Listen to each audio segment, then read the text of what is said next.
Tonight is another special edition of 48 Hours NCIS. The 48 Hours team takes you inside NCIS's most intriguing cases with the real agents who investigated them. This time, the story focuses on the mysterious disappearance of an Army nurse who was reported missing after concerned friends found her apartment smoldering. But there were no signs of her. Here's a sneak peek at the episode.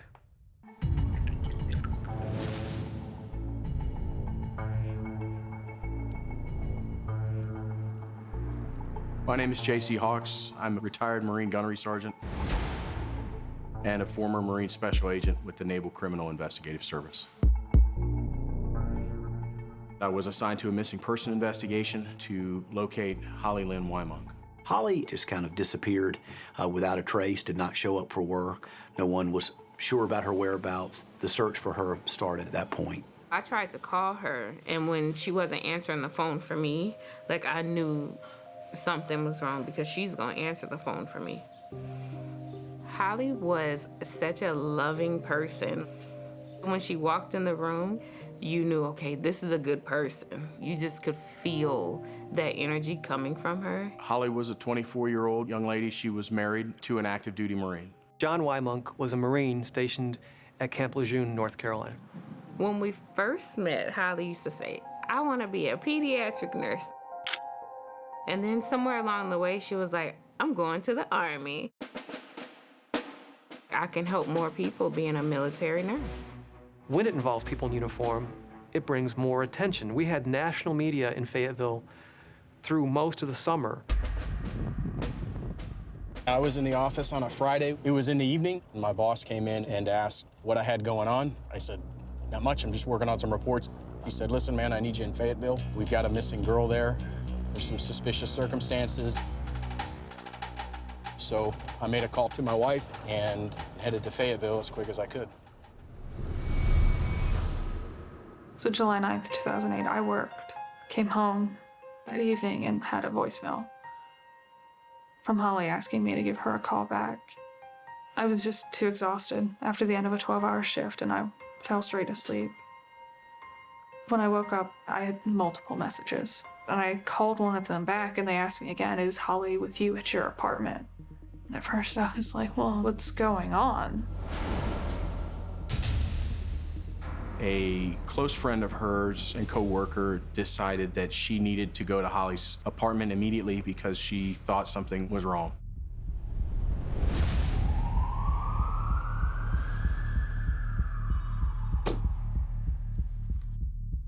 When they get there, they notice as they're looking in the windows that there is smoke damage, and they smell some fumes. It smells like gasoline, smells like smoke there at the apartment, and they notice what looks to be an intentionally set fire. They're obviously very concerned. They don't see Holly. They call 911 at that point. I had a chance to tour the entire area, went into Holly's room. I immediately saw on the ground a large, deliberately removed piece of carpeting.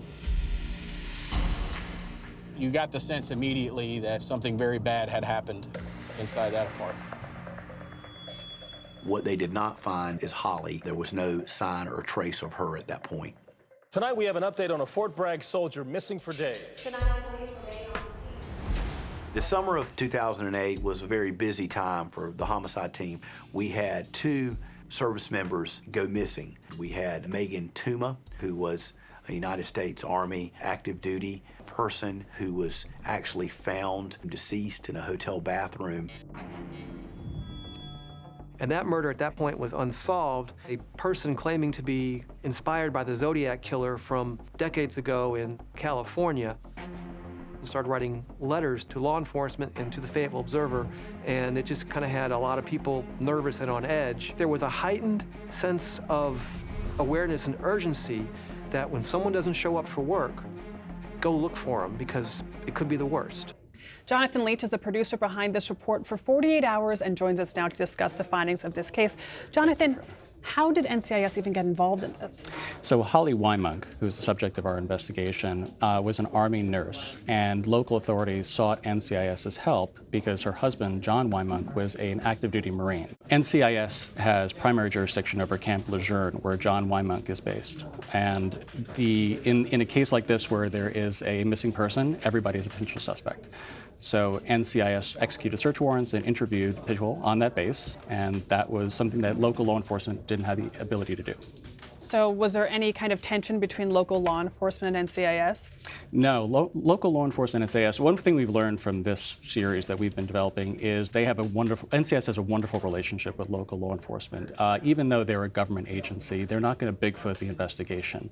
Their primary goal is justice for the victim, and nothing is going to get in the way of that. Did anything surprise you in researching and covering the story?